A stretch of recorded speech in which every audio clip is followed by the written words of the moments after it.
বন্ধ করো তো, তুই না আলুটা ঠিক ছাড়িয়ে আছে।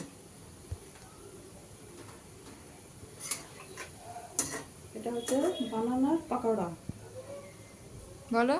কলার পাকোড়া। আচ্ছা।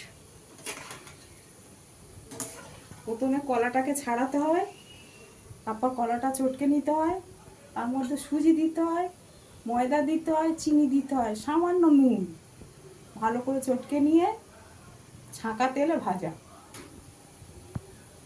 ব্যাস হয়ে গেল। করে খেয়ে দেখবেন, আপনাদের খুব ভালো লাগবে।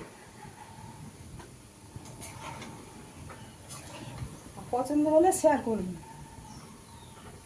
শেয়ার করুন, ভিডিওতে লাইক করুন, চ্যানেলটা সাবস্ক্রাইব করুন, বা আপনারা যদি ইনস্টাগ্রাম বা ফেসবুক থেকে দেখে থাকেন তাহলে ফলো করুন। আরও যদি নতুন নতুন কিছু খেতে চান তাহলে এটাকে দেখুন।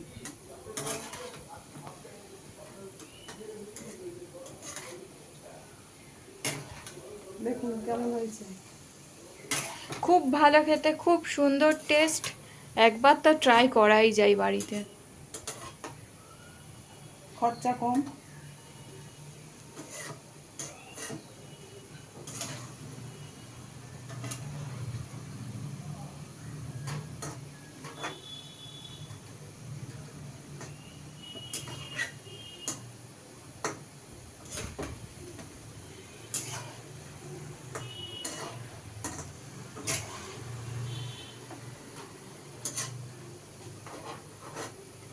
হয়ে গেল।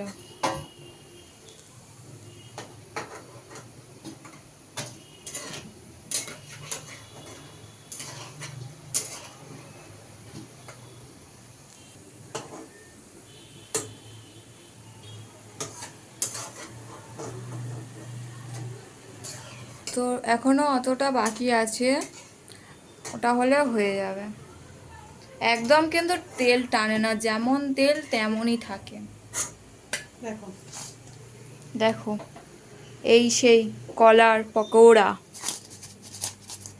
দেখো দেখো, এরকমভাবে ছোট্ট ছোট্ট করে